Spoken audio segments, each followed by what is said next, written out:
Hüseyn Həsənov, İngilis dil müəllimiyəm, pedaqoqam və eyni zamanda psixoloqam. Hal-hazırda hər iki fəaliyyətim sahəm üzrə fəaliyyət göstərirəm. Daha çox uşaqlarla və valideynlərlə işləyirəm. Bir çox iş görməyə çalışsam da, bir neçə kiçik biznesin sahibi olsam da, hər zaman özümü pedaqoq kimi təqdim eləməyi sevirəm və elə bilirəm ki, ruhum pedaqoqdur. Pedaqoqun işi də toxunmaqdır, yetişdirməkdir, formalaşdırmaqdır.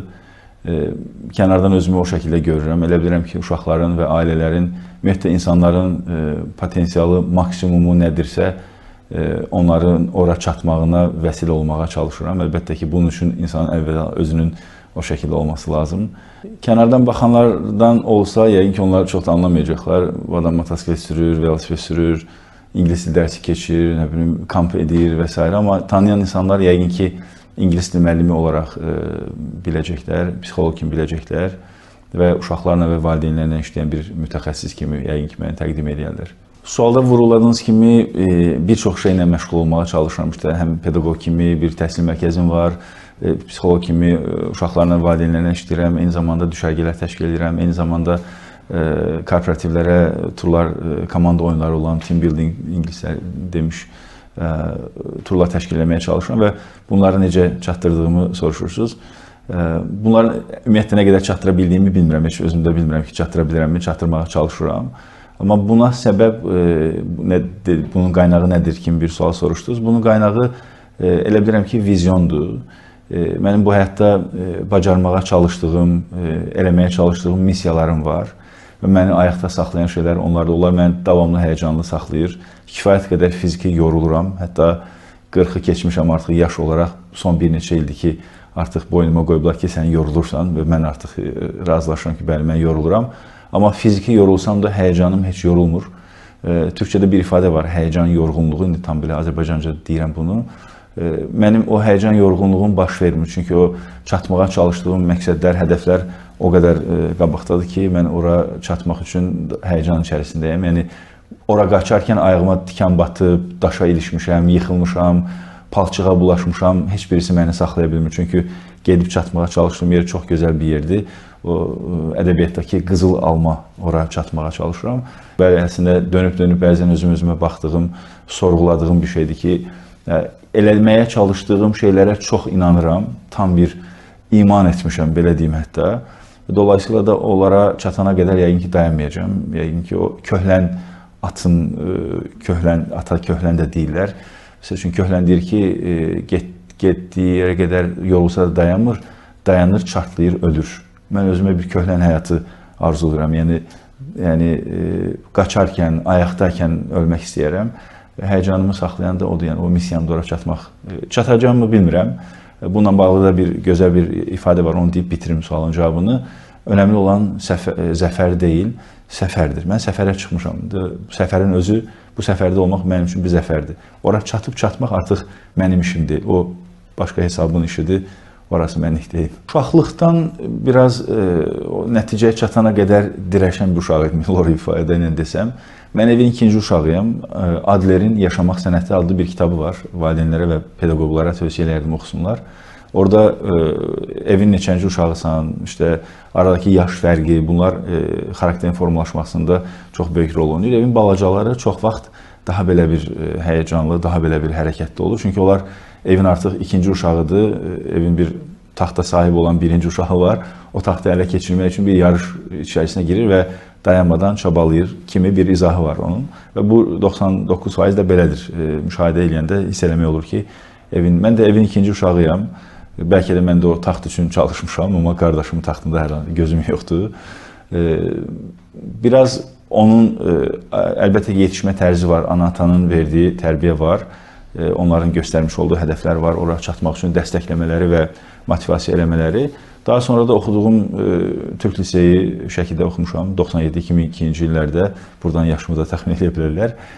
O illərdəki müəllimlərin bizə vermiş olduğu bir vizyon var idi. Yəni bizə davamlı 5 il müddətində o bizim, belə deyək də, beynimizə yeridilirdi ki, siz bu ölkənin gələcəyi olmalısınız, bu ölkəni qurmalısınız, bu ölkəni daha yaxşı yerlərə gətirməlisiniz. Yəqin ki, onun da payı var. Sonra Türkiyədəki sosial layihələrdə iştirak elədim, bakalavr təhsilim müddətində. Yəni, hər birinin məndə bir payı var.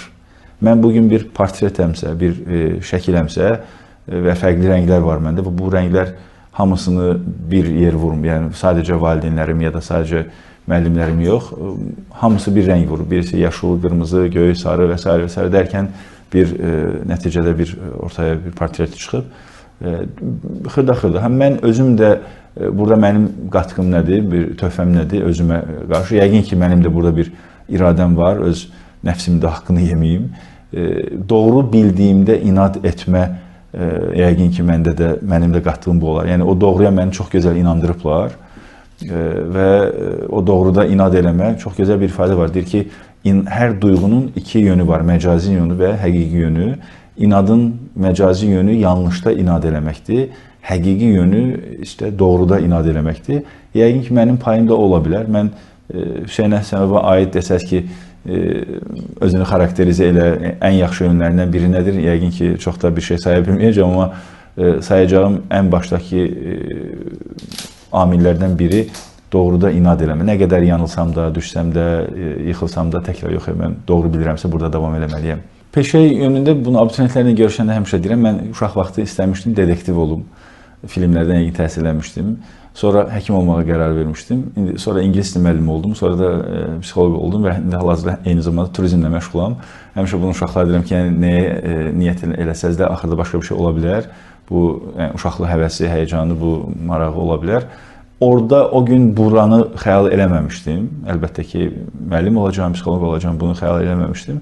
Amma o günkü Hüseynlə bugünkü Hüseynlə arasında ortaq cəhətlər hələ də var. Yəni o günkü Hüseynin də uğruna savaşdığı şey genəldə çox vaxt ədalət idi və indi xatırlayıram ki, uşaq yaşımda yetişkinlərə qarşı elədiyim analizlər və tənqidlər olurdu bəzən də uyğun dildə.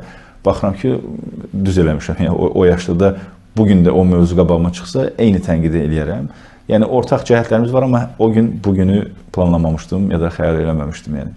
Bacarmıram dediyim an olub və mən orada yerimi dəyişmişəm. Adlarını çəkməyəcəm, işlədiyim müəssisələr olub, dövlət müəssisələri. Bir müddət işləmişəm, işlədiyim müddətdə orada yenə inancım üzrə, inandığım doğrular üzrə müəyyən dəyişikliklərə vəsilə ola bilmişəm. Əlbəttə ki, bu sadəcə mən eləmişəm, doğru olmaz. Amma təklif eləmişəm və bu təklif qəbul görüb və üzərində çalışmışam və bu müsbət dəyişikliklər olub. Amma o müsbət dəyişiklikləri eləyə bilmə öhdəliyim, səlahiyyətimin bitdiyini görəndə mən artıq oranı tərk eləmişəm. Mən baxmışam ki, artıq orada ideallarım uğruna heç nə eləyə bilmirəm. Sadəcə ingilis dili dərsi keçirəm və bunu başqa adam da keçə bilər. O zaman demişəm ki, mənim buradakı missiyam bitdi. Mən artıq başqa yerə gedim və getmişəm başqa yerə. Doğru qərar da o olub. Çünki eləmək istədiklərimi başqa yerlərdə eləyə bilmişəm. Yəni həyatımda mən artıq burada bacarmıram dediyim anlar olub. Doğru qərarda yerimi dəyişmək olub. Peşələri seçərkən əslində bunu etiraf edeyim ki, çox da şuurluca seçməmişdim müəllimliyi. 10 seçim haqqımız var idi bizim Türkiyəyə imtahan verərkən. İlk 8-i iqtisadiyyat işlətmə idi. 9-cu mən seçimə düşmüşəm imtahandakı müəyyən şeyləri qaçırdığım üçün və çox pis olmuşdum. Amma indi o belə bir ifadə var, pişiyin əli çatmayan ətə eləmiş deyir. Mən 1000 dəfə də doğulsam, 1000 dəfə də bu sahəni seçərdim, pedaqoqluğu seçərdim. Çünki içimdəki o həyəcan, toxunma istəyi, cəmiyyətə toxunma, insanlara toxunma istəyini eləyə biləcəyim yeganə, bu qədər eləyə biləcəyim yeganə peşə müəllimlikdir. Çünki elə işim birbaşa odur, yəni rəsmi işimin adı odur elə. Əlbəttə ki, hər insan, hər peşə insanlara toxuna bilir, sözsüz ki. Ona görə sonradan, yəni seçərkən belə çox da şuurluca seçməmişdim və sonradan sevməyə başladım ki, nə yaxşı ki, buradayım. Amma psixologiyanı şuurluca seçdim. Necə? Çünki gördüm ki, müəlliməm və mənim işimin çox önəmli bir hissəsi də uşaqların psixologiyasını anlamaqdır, onları anlamaqdır, onların göstərmədiyini, demədiyini görmək və eşitməkdir. O pərdənin arxasını, ailəni, uşağın bugün gəldiyi evdə necə bir ab-hava olub, hər şeyi görmək də mənim pedaqoqluğumun içində var. Ən azından mənim anladığım pedaqoqluğun içində. Və mən dedim ki, psixologiyanı seçim ki, bu işin daha da peşəkar anlayıcısı olum, daha yaxşı anlayayım və ikinci ixtisası o şəkildə seçdim. İkisi birləşəndə möhtəşəm bir iş çıxır ortaya. Burada mən möhtəşəm bir iş qoyuram ortaya, mən aslında demirəm. Amma ən azından işim çox yaxşı asanlaşır, baxış bucağım dəyişir, insanları çox daha yaxşı anlaya bilirəm. Səbir kəsəm daha böyük oldu, daha genişlədi. İnsanları anlayınca onlara daha rahat toxuna bilirsən. O mənada peşə olaraq bu ikisini birləşdirməyim hər zaman bunu deyirəm ki, həyatımda verdiyim ən doğru qərarlardan birisi idi psixologiyanı seçmək. Yəni müəllimliyi seçərkən çox da şuurlu deyildim. Onu müəllimlərim yazdırmışdı, sağ olsunlar. Amma psixologiyanı seçərkən doğru bir qərar idi. Ruhən azad bir insanam deyəcəm. Nə qədər doğrudur bilmirəm. Ümumiyyətlə, hər kəs azadlıq istəyir. Amma seçdiyimiz peşələr, gördüyümüz işlər, arxasınca getdiyimiz arzular bizi o azadlıqdan çıxarır. Azad olmaq üçün işləyərkən, azad olmaq üçün nələrsə eləyərkən əslində məhbus oluruq, nəyinsə məhbus oluruq. Mən inanclı bir insanam, bunu belə elan etməyi, reklam etməyi sevməsəm də bunu bir yerə bağlayacağım. Qəşəng bir cümlə oxumuşdum bir yerdən. Birə qul olmayan minə qul olar deyə bir ifadə var idi. Mənə görə Allaha qul olmaq hər şeydən azad olmaqdır. Orada bağlı olmaq hər şeydən qopmaq deməkdir. Heç nədən nəsə gözləməməkdir. Ruhum azaddır və gördüyüm işlərdə də o azadlıq var. Amma o demək deyil, istədiyim saatda işə gedirəm, istədiyim vaxtda getmirəm deyil. İnsan əgər öz işindirsə, 7 gün işləmək zorundasan. Nə vaxt ki, o işdən dayanmalıyam, mən ailəmlə vaxt keçirməli olanda o işdən dayanıram. Sevdiyiniz işi elədiyin zaman, və gözəl bir söz vardır ki, sevdiyin işi elədiyin zaman ömür boyu işləməmiş olarsan. Çünki mən o işi görərkən iş görürəmmiş kimi görmürəm. Və ona görə də çox yaxşı görürəm və çox yaxşı keyfiyyətdə eləyə bilirəm. Çünki sevərək edirəm. İnsan ən sevdiyi şey eləyəndə bütün pür diqqəti orada olur və çox daha yaxşı eləyir. Çox daha uzun saatlar, uzun günlər, aylar, illər eləyə bilir və bezmir. Məndə də eyni bu şəkildədir. Və həyatı rəngləndirməyi sevirəm. Həyat əslində asandır, buna teorik olaraq inanıram və inandığım bu teorini də, bu nəzəriyyəni də həyatıma tətbiq eləməyə çalışıram. Həyat asandır, biz çətinləşdirməsək. Biz çətinləşdirmədiyimiz müddət içərisində çox asan bir həyatdır. Və mən baxıram ki, inancım və həyatdakı missiyalarıma, ideallarıma tərs düşməyən şeylər eləməyə çalışıram. Bəli, motosikleti çox sevirəm. Kiçik qəzalar keçirmiş olsam da ondan vaz keçə bilməmişəm. Əlbəttə ki, sürmək istəyənlərə də tövsiyə edirəm ki, mütləq çox yaxşı öyrənməlidirlər. Mən uzun müddətli velosiped sürdüyüm üçün çox rahat motosiklet sürməyə başladım. Təhlükəlidirmi? Bəli, amma bizdən də çox şey asılıdır. Diqqət eləməliyik özümüzə də, ətrafdakılara da. Yəni, sadəcə özümüzə diqqət eləməyimiz də kifayət eləmir. Turizmlə bağlı məşğuliyyətim necə başladı? Mən çadır düşərgələr eləyirdim dostlarımla, gedirdim, gəlirdim, təbiətə gedirdim, təbiət yürüyüşlərinə, hiking dediyimiz ingiliscə. Sonra bir neçə nəfər təklif eləmişdi, bunu bəlkə elə iş kimi eləyərsən. Mən dedim, yox, bunu işə çevirsəm, buradan aldığım həzzi itirəcəm. Sonra baxdım ki, əslində bunu hamı kimi yox, biraz daha fərqli edə bilərəm. Məsələn, nə edə bilərəm? Orada da yenə o pedaqoq tərəfim yəqin ki, insanları tura aparıb, orada da komanda oyunları oynadıb, yeni tanışlıqlar, yeni insanlar bir-birlərini tanısınlar və komanda ruhu formalaşsın. Başladım artıq bunu eləməyə. Sonra bunu tamamən korporativlərə çevirdim. Baxdım ki, korporativlərdə belə bir ehtiyac var. Yəni, ölkədə hal-hazırda bu işi bizim kimi görən 3-5 şirkət daha var. Amma biz ilklərdən idik. Bəlkə də birinci idik, ikinci idik, bilmirəm. Belə bir yarışa da girmirəm. Yəni, o turizmə keçmə səbəbim də oldu. Həm özüm bu işi eləyirdim və o təbiətdən aldığım zövqü, o necə ki, hətta bizim şirkətin sloqanı da İngiliscə refresh yourself, özünü yenilə belə bir sloqanı var. Onu da özüm əslində demişdim branding menecerə ki, bu belə olsun deyə. Yəni, turizmə keçmə şeydə hekayəsi o şəkildə oldu. Yəni, özüm başlamışdım, aldığım zövqü dadınca bunu insanlara da ötürmək istədim və yaxşı da alındı. Mən ümumi olaraq xoşbəxtliklə huzur sözünü ayırırlar insanlar, amma hələ tam onun üzərində fikirləşməmişim. Bunlar ayrıdır, eynidir. Mən huzurlu bir insanam, xoşbəxt bir insanam. Bunu pərgələ oxşadıram. Bunu həmişə şagirdlərimə də bu misalı verirdim. Pərgəlin 2 ayağı var və biri batır səhifəyə deyək ki də, harasa mərkəzə batır və digər pərgəl fırlanır, digər ayaq fırlanır belə deyək və tam istədiyimiz kimi dairə olur. Mən düşünürəm ki, insan bir yerə sabitləndiyi zaman digər ayağı ilə, digər tərəfi ilə gözəl bir dairə çəkə bilər. Amma bu bir yerə sabit olmayanda biraz bura çəkirəm, sonra yerim dəyişir, biraz oradan çəkirəm, sonra biraz ora qoyub oradan çəkirəm. Bu qırıq-qırıq, kəsik-kəsik və istədiyim kimi bir dairə olmur. Və mən düşünürəm ki, mən sağlam bir yerə ayağımın birini batırmışam, orada sabitlənmişəm və ona görə də digər hissə ilə çəkdiyim dairədən çox xoşbəxtəm. Yəni xoşbəxtliyimin səbəbi odur əslində. İşi çox sevdiyin zaman iki dənə zərəri ola bilər, dezavantajı belə deyək. Biri odur ki, pul qazanmasan da sən başını yastığa çox hüsurlu qoyursan, pul qazanmadığında fərqinə varmısan, amma ona görə sənə kimsə deməli ki, bugün okey, yaxşı, rahat yatdın, amma pul qazanmadın. Amma sevdiyin işi elədikcə, təbii ki, o maddi tərəfdə çox yaxşı olur sonra.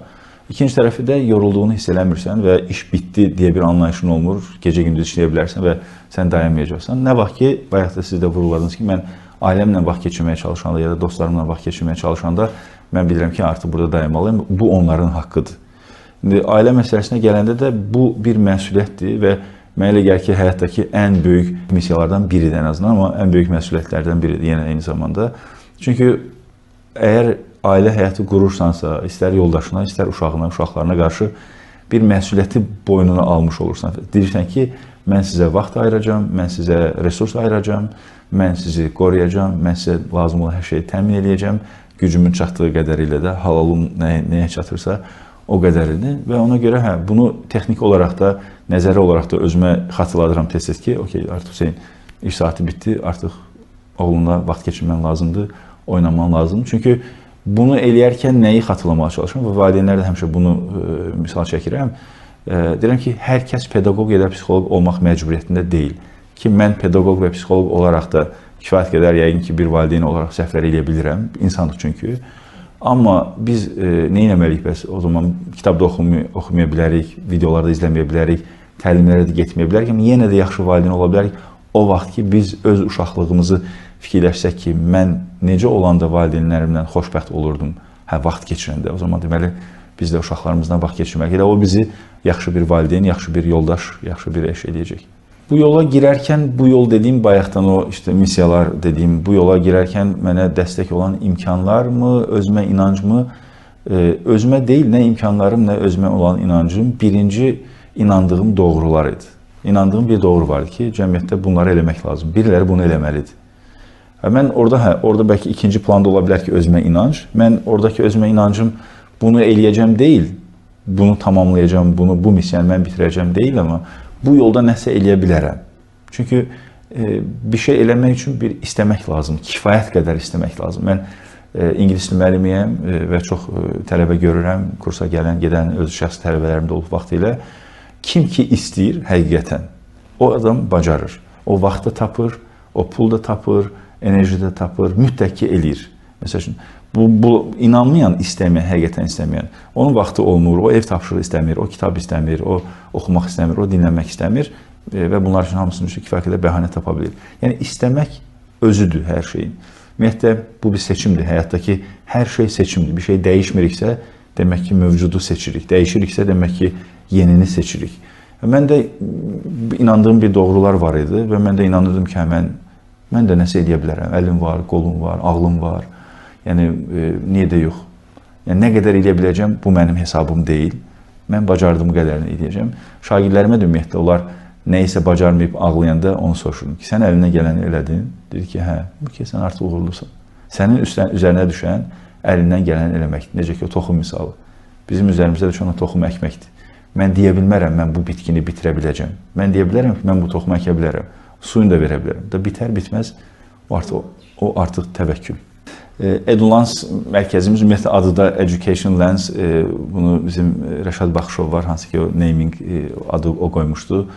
Nelson Mandela'nın bir sözü var, deyir ki, dünyanı dəyişmək üçün istifadə edəcəyiniz ən böyük silah təhsildir, elmdir. Oradan gəlir EduLens olaraq. Mərkəzin açılma səbəbi əslində birinci müəllim təlimləri idi ki, belə bir mərkəz açaq, orada müəllimlərə təlim verək və onu da elədik, amma o çox zamanla o daha bir kiçik bir parça kimi qaldı və keçdi daha çox ingilis dili tədrisinə və fərqli təlimlərə. Orada da məqsədimiz, əlbəttə ki, bir mərkəz açırsansa, müəssisə açırsansa, iş qurursansa, bunun kommersiya məqsədi var, sözsüz ki. Amma heç bir işimdə məqsəd sadəcə kommersiya, heç vaxt kommersiya tək məqsədi olmadı və buna şükür edirəm ki, belə bir tək məqsədim olmadı. Yanında əlbəttə ki, yenə cəmiyyətə toxunma.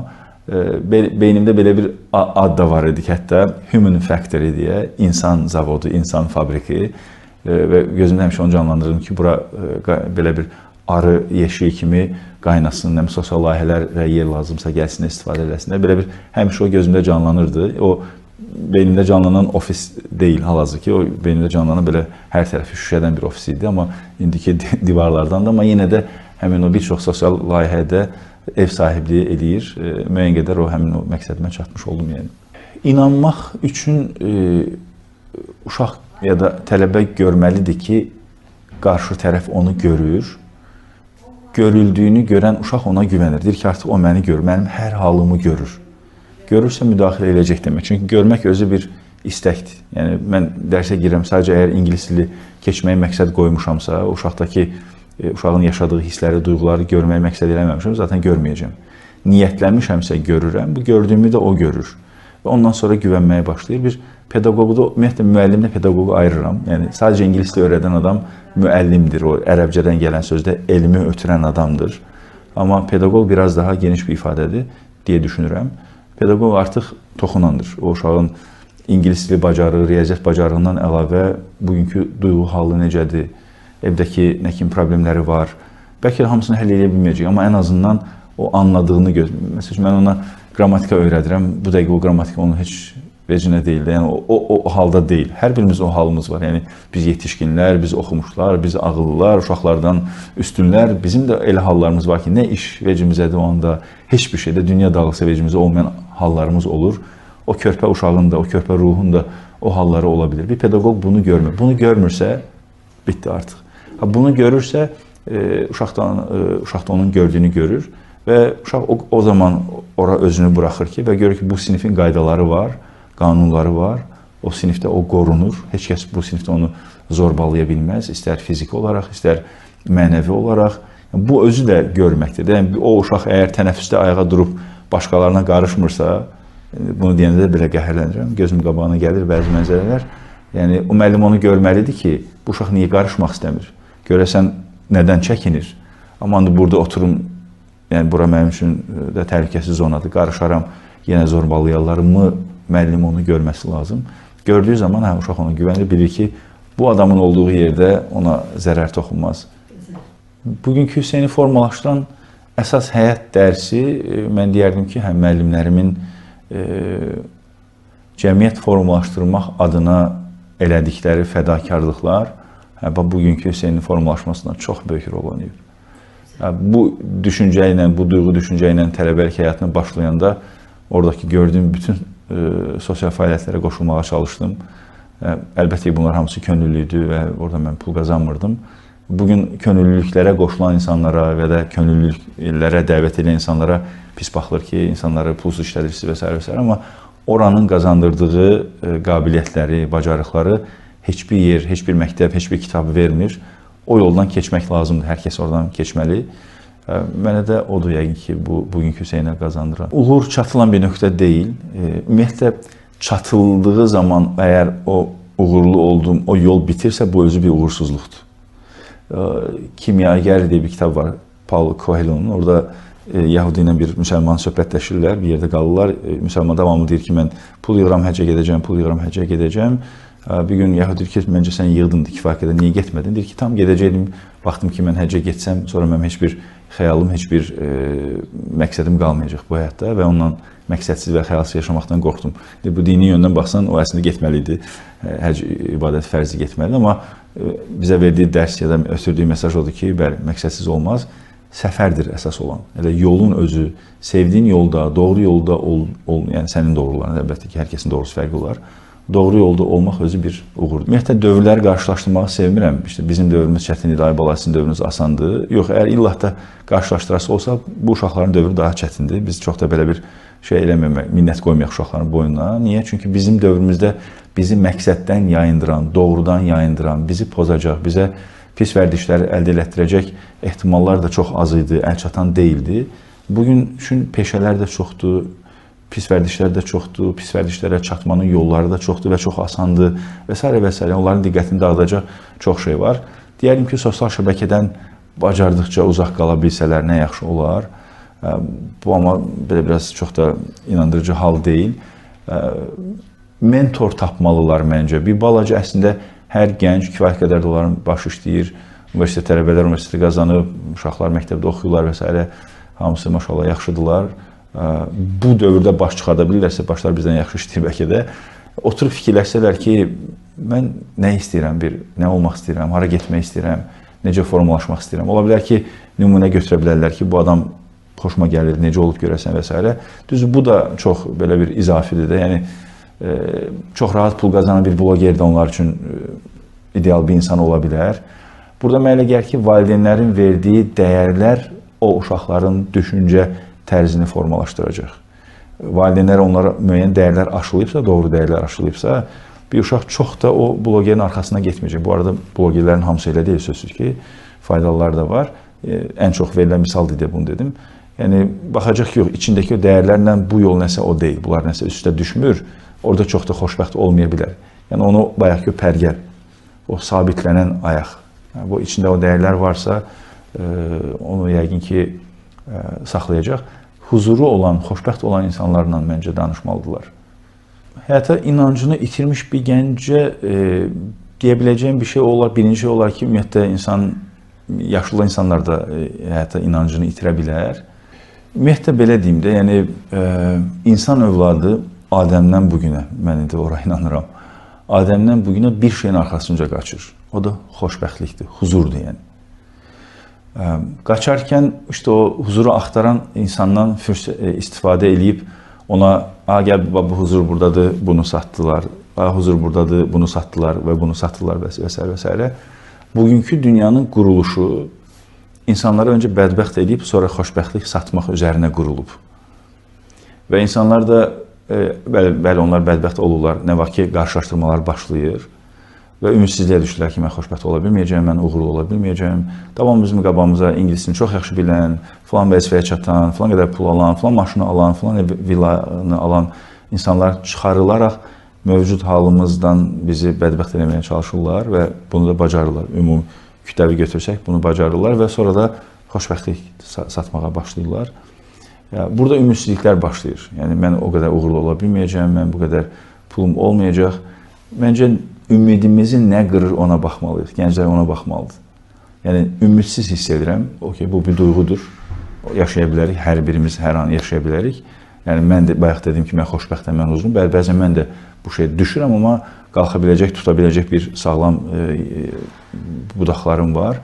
Məncə, biz ona baxmalıyıq ki, məni ümidsizliyə nə saldı? Bu dəqiqə mən nədən ümidsizliyə düşdüm? Filan kəs kimi ola bilmədim, olmalıyam bəs. Yox, kimdir ki mən? Kim bu qaydanı qoyub ki, standartı qoyan kimdir?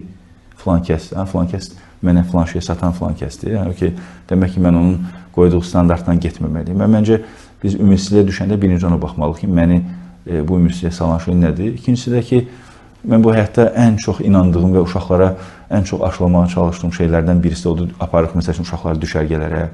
Düşərgədə 3-5 gün qalırlar. 3-5 gün qalmağa göndərə bilməyən valideynlərin övladlarını bir günlük agro ekskursiyalar aparırıq ki, uşaq geçsin, o da meyvə dərsin, nə bilim, yerdəki butaqları yığsın, yer belləsin, ağac əksin, əmək qoysun ortaya. Bu həyatda ən çox inandığım və ən çox dəyər verdiyim şey əməkdir. Uşaqlara və gəncləri də aşılamağa çalışdığım şey odur. Əmək varsa əsla boş qayıtmaz. Bir şey istəyiriksə, ümidsizliyə gerək yoxdur. Ayağa durub iş görməliyik yəni. Motivasiya bizi ayağa qaldıran şeydir, disiplin davam edən bir şeydir. Bayaq siz də vurguladınız, bəli, mən hal-hazırda idmanla məşğul oluram. Yəni ağırlıq qaldırma idmanı ilə məşğul oluram. Eyni zamanda velosiped sürməyə çalışıram. Və mən həftənin 3 gün ora hər dəfəsində çox belə xoşbəxt halda sevərək getmirəm. Bəzən belə ayağımı sürüyə-sürüyə gedirəm. Amma gedirəm.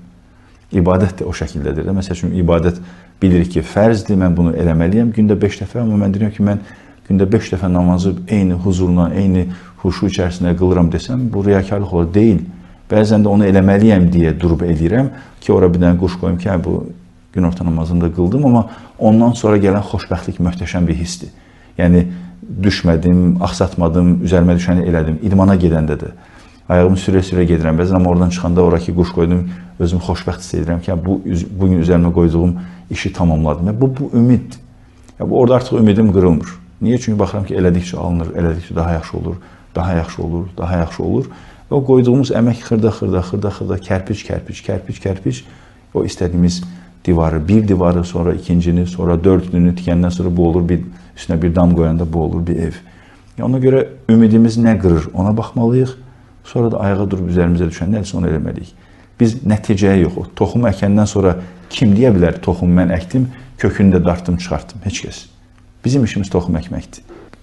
Çatmaq istədiyim qızıl alma, ümumiyyətlə, yenə buna inancımdan cavab versəm, ümid edirəm ki, narahatlıq olmaz. Əlbəttə, mən bir yaradılan bir qul olaraq, bir müsəlman olaraq mənim bu həyatdakı məqsədim Allahın rızasını qazanmaqdır, onun rızası doğrultusunda yaşamaqdır. Və onun təbii ki, alt başlıqları var, sözsüz ki, faydalı olmaq. Mənim o qızıl almam maksimum faydalı olmaqdır. Maksimum insanlara bu dünya həyatını öz inancıma görə axirət həyatında gözəlləşdirməkdir.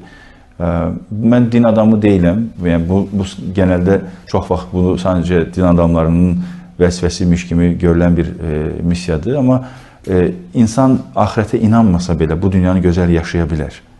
Yəni, müəyyən vərdişlərdən uzaq durduğun zaman fərqi yoxdur. Mən axirətə inanıram ya da inanmıram. Yəni, bu vərdişlərə yiyələndinsə, pis vərdişlərə yaxşı olmayacaq ya da inanmırsansa da, eləmirsənsə də yenə yaxşı olacaq kimisindən. Mən düşünürəm ki, insanı formalaşdıran 3 şey var. Bədəndir, fiziki halımız, ruhumuz və mentalımız, düşüncələrimiz. Bu üçünün də gözəlləşdiyi zaman biz yaxşı bir, xoşbəxt bir insan oluruq. Yəni, ən üst versiyamıza çıxmaq üçün. İnsan çünki daha yuxarıya çıxa biləcək varlıq. Yəni, fiziki olaraq çox da sağlam bir fizikaya sahib ola bilərik. Çox daha xoşbəxt, huzurlu bir ruha sahib ola bilərik və çox yaxşı, rahat bir düşüncəyə sahib ola bilərik. Mental cəhətdən də çox rahat ola bilərik. Bunun üçün də üzərində işləməliyik. Və mən hal-hazırda özümün bu üçünü inkişaf elətdirməyə çalışdıqca yaxın ətrafıma da ya da nə qədərə çata bilirəmsə, toxunmağa çalışan bir insanım. Və mən əsla da demirəm ki, mən bu üç yönünə idealam, mən artıq tamamlandım, artıq biraz da sizi düzəldim. Əsla bu deyil. Çünki bunu da gözləməmək lazımdır. Yəni, əskərlikdə öyrəndiyim ən önəmli şeylərdən birisi buydu. Çox şey öyrənmədim, amma öyrəndiyim əsas şeylərdən birisi buydu. Bir şey eləmək üçün bütün şərt və şəraitin tam olmağını gözləməyə ehtiyac yoxdur. Çünki şərtlər və şərait heç vaxt tam olmayacaq. Durub hərəkət eləmək lazımdır. Yəni, o hərəkət vacibdir.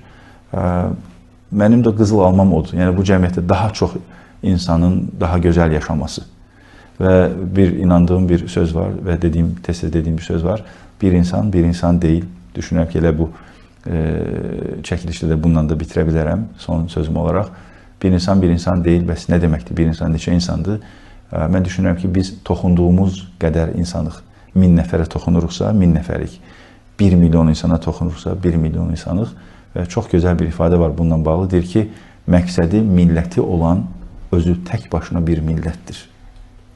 Yəni, mənim məqsədim əgər 10 milyonluq bir Azərbaycandırsa, əlbəttə ki, mən 10 milyona toxuna bilməyəcəm heç vaxt. Ömrümün heç bir vaxtında bəlkə də 10 milyon məni tanımayacaq. Belə bir məqsədim də yoxdur. Yəni, toxuna bildiyim qədəri. İşte o qarışqa misalı. Bu suyu aparıram, bu alovu söndürməz. Amma ən azından safımı, yerimi, tərəfimi bildirmiş olaram. Amma o bir damcı da yəqin ki, nəyəsə çatar. Ona görə düşünürəm ki, toxuna bildiyimiz insanlar özləri də bir insan deyil. Onların bugünkü ailələri, ətrafı, sabah quracaqları ailə, oradakı ətrafı, onlar da çox insana toxunacaq. Bir şam kimidir, yəni şam sadəcə özünü yox, ətrafı da aydınladır.